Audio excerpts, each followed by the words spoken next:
Hey guys, and welcome to episode 2 of My Autistic Mind. Today I have decided to talk about sensory processing disorder, which is a trait most, if not all, people on the spectrum have. And that is where your brain interprets sensory input differently, which means textures, sounds, smells, tastes, visual detail, and other sensory related things. And if you are undersensitive to something, then that is positive sensory input. But if you're oversensitive to it, then that's negative sensory input. And if you are exposed to too much negative sensory input, or you're exposed to a certain negative sensory input for a long period of time, it can lead to sensory overload and overstimulation, which can lead to a meltdown or shutdown. At least for me.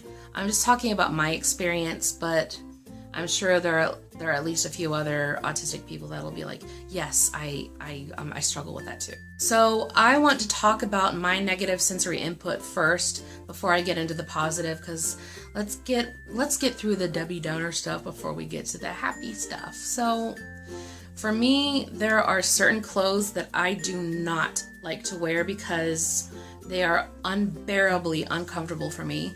I cannot stand wearing pants or jeans because they feel very constraining and restricting, and I cannot stand things in between my legs. It's the most uncomfortable feeling in the world for me. It's like almost unbearable. I also cannot stand wearing clothes with buttons or zippers, and I don't like wearing shirts that have collars on them, and I don't like having to tie a scarf around my neck. If I ever wear a scarf, it hangs down.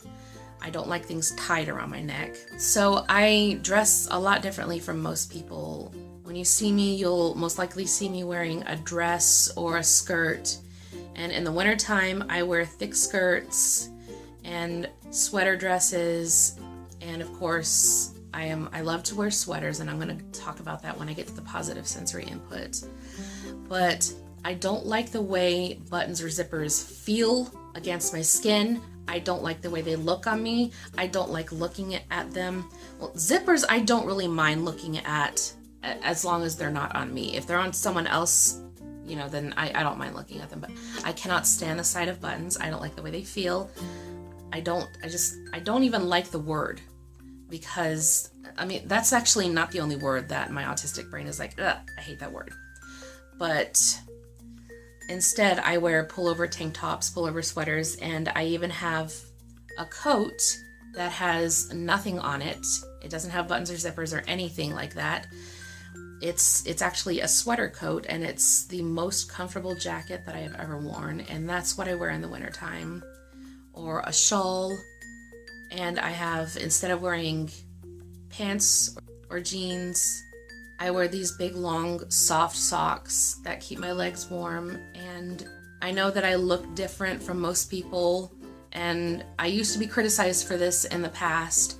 People would tell me, why are you wearing that? It's cold outside. Or you should be wearing this. I'm like, why? I'm just as warm as you are.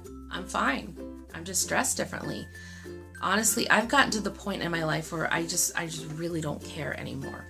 So what? I look different, but I kind of like the way I look in those clothes. I like the way they feel on me, and they keep me warm too. There are also some foods that I cannot stand. I cannot stand broccoli. I can't stand Brussels sprouts because of the texture and because of the overwhelming smell, and the taste is just dreadful for me, and I get a lot of grief about that. Like when I tell someone that I don't like broccoli, they're all like, but it's so good for you. And it's so annoying because it's a sensory thing, and I don't like it. I can't stand it. It makes me want to vomit. I also can't stand foamy stuff. I can't stand whipped cream. And if something is way too tart and way too strong in taste, I'm like, ugh, no, I don't like that. So yeah, there are some foods that I just can't handle because they are sensory hell for me, and I'm going to talk about sensory hell in another video. I also cannot stand slimy textures. especially saliva. Now, first of all, before anyone jumps on me, I do love dogs, and I love cats, I love animals, I love fluffy animals, but I don't like to be licked. I can't stand it because I can't stand slimy spit. I don't like the way it feels. I don't care what kind of spit it is. Animal spit, human spit, alien spit. I don't care whose spit it is. I don't like it because it's disgusting for me, and I have a negative reaction to it. I just can't stand it. And I also have very sensitive skin. So I can't handle it when a dog jumps on me. I just can't handle it. If I can just sit next to a dog and just pet it and just not be licked, which would be nice, but I know a lot of dogs lick. I know most dogs will lick you. But if I could just sit next to a dog and just pet it and just rub its fur, then I'm totally fine with that. But I don't like it when a dog tries to jump on me. I don't like it when they lick me. And I can't handle the odor. And that's another thing. I can't handle the odor. I'm very sensitive to smells. It's nothing against dogs because, like I said, I love dogs, even though now I am allergic to them. But I love dogs and I love cats, because I love how fluffy they are. But there are certain things that they do that are not sensory pleasing for me. I also cannot stand jingling sounds. I hate it when people jingle their change. I hate it when they jingle their keys. I don't even like looking at change or touching it. I don't like touching keys or looking at them. I can't stand the feel or the sight of it or the sound. I also can't stand the smell. I don't like the smell of small metal objects. They have a really strong, nasty smell for me. Like I said before, I'm sensitive to smell. So when I go shopping, I always ask the cashier or whoever is helping me to please put the extra change in an envelope for me because I can't stand touching it. You can't just hand me change because I will be like, no, please. Like sometimes touching it or looking at it, and it's the same response with buttons. Looking at it, touching it just makes me want to throw up, and it makes me cringe. And I think that I mentioned before that I don't like the word buttons. I also don't really like the word money. Not as much as I dislike the word buttons, but I just don't like the word. There are some words that I just don't like. And when some people repeat those words or say those words a lot of times, my autistic brain is going like, no, please stop saying that word. Stop saying that word. If they know that it bothers me when they say those words and they continue to do that, then, that's just not right. Just don't do that. If you know a word bothers someone and you continue to say it because you think it's funny or because you think that if you continue to say it, it'll just get them over it, stop saying it. Just please, if they've asked you to stop, just please respect that. If they don't know, you can't get mad at them. You can't get mad at them, but your autistic brain is like, stop. Going back to the jingling sounds, by the way, I also cannot stand it when a song has way too much heavy tambourine. Now, this is nothing against the musicians that play tambourine because I appreciate their talent and I applaud them and I respect them. This is nothing against them. My autistic brain just cannot handle the loud jingling sounds. There are some songs where the tambourine is not too overwhelming and I can handle it and I just love the song so much. But then there are some songs that I've heard where the tambourine is so heavy that it's like, oh, stop. I can't deal with it. But like I said, some songs, yes, I can handle it because they're just such good songs and I just love them so much. And it's not too overwhelming and not too overpowering. Now, when it comes to Christmas jingle bells, for the most part, I can handle those because I kind of like the way they sound because it just means Christmas and I love Christmas. But anyway, that is most of my negative sensory input that I have talked about. I know that I have left some out, but if you guys are really, really interested to know what other things trigger me, then let me know in the comments below and I might make another video talking about it. But for now, let's jump over to some positive sensory input. So first of all, you guys know, if you guys know me at all, you know that I love sweaters and sweatery things. I love the way sweaters feel. I love how soft they are. I love to look at them because they look really fluffy. And I love the sound that they make. I actually, like when you rub a sweater, it makes this awesome soft sound. I actually did an entire ASMR video on my diary channel where I was rubbing my favorite sweaters and sweater blankets, and I was really close to the camera so you guys could hear it, and I was giggling and having fun. So I will link that below if you guys want to see my ASMR video. I also have a bed full of fluffy sweater blankets, and basically a sweater blanket is a blanket that feels like a sweater. I think that's pretty self-explanatory. And most of them were crocheted by my aunt, or my grandmother made one for me, and some of them were given to me by other friends. My friend Shani sent me a mermaid sweater blanket, and it's very, very soft and I love to cuddle with it. And she also sent me a fuzzy blanket. And I also really love to look at trees because they look really fluffy. And I'm not talking about the trees with the bare branches in the wintertime. I'm talking about trees with all the leaves on them. Basically, you know, like the evergreen trees, or, you know, when the deciduous trees finally have their leaves back, they look so fluffy and they look so soft. And I know that they're not actually fluffy and soft, but that's how they look, and I love to look at them. And I actually filmed a couple of little videos of me enjoying the sight of some fluffy looking sweater trees. That's what I call them. I call them sweater trees because they look so fluffy and soft. And I love to look at fluffy hair. I have this one picture of Leah Michelle. She's one of my all-time favorite singers.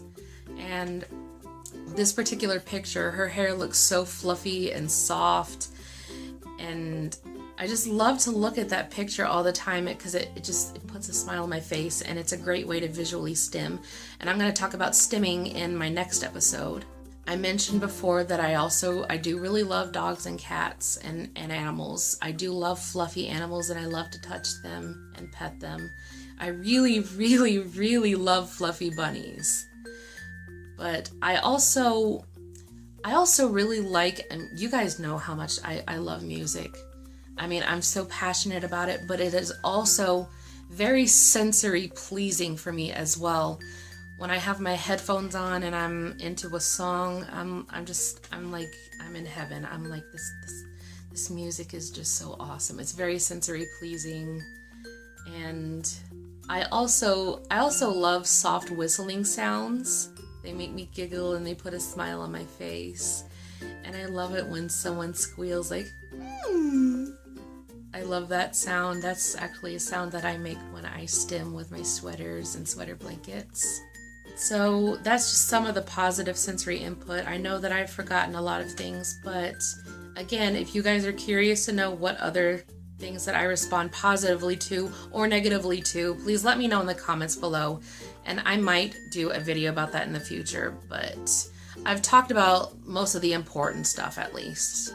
But if you're really that curious, then just let me know in the comment section below. But anyway, that's it for now. And the advice that I can give you is, if you know someone who is autistic or you're a caregiver, if they are responding negatively to certain sensory input, or they're telling you that something is unbearable for them and really uncomfortable for them, or they can't stand a certain sound, please respect that, because from my experience, if you try to get them to get over it by exposing them to it more, that will actually worsen it. Because I know that when I was a teenager, my grandparents, and before anyone jumps on my grandparents and criticizes them, they didn't know what sensory processing disorder was, and it was really hard for them to understand it and me to understand it too. I didn't understand. I didn't even know what it was, and I couldn't explain it to them. they just thought it was a phobia, and they thought it was obsessive compulsiveness. So they figured that if they tried to expose me to certain negative sensory input, that it would get me over it. They would try to get me to wear pants and jeans to school, and I hated it. And it actually got to a point where I would pack a comfortable outfit in my backpack, and I would change into it when I got to school. And then I would change back into my uncomfortable outfit before I went home, so my grandparents would think that I wore that outfit to school. Because before, I would try and stick it out in pants or jeans, and I'm like, I hate this, I hate this, I hate this, I'm in sensory hell. I just want to go home and take off these damn clothes. I just want to get out of them. They're just awful. I just want to get out of them. And back then, when my grandparents found out that I was sneaking comfortable clothes, they just thought that I was being rebellious, or they didn't realize that it was because I was in sensory hell. They didn't realize that trying to expose me to negative sensory input does not help, because in my experience, it's actually made it a lot worse. The more I have tried to expose myself to it and get myself over it, it has actually gotten worse over the years. So I guess the best thing that you can do is just respect them and try and find alternative ways. If like, let's say there is a certain vegetable that they cannot stand eating, but you know that it's good for them, try and find something else that is about just as good for them.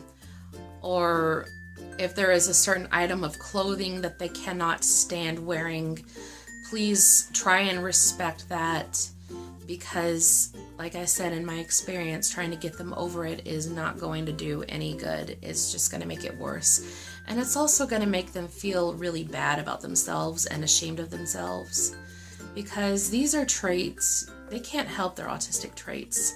All they can really do is just grow with time and learn, just like any other human being. But there's some things that are just part of them and that are not going to change. And if you try to change them, even if it's out of love and you're just trying to help them so they don't get scorned by society and don't get bullied, even if you're trying to help them, it's just going to hurt them. So please try to respect their triggers and try and find alternatives if you can. Alternatives that are more comfortable for them and more bearable for them.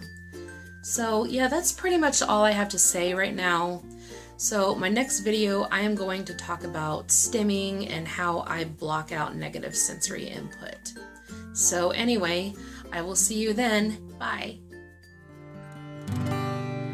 I don't fit the mold, but I don't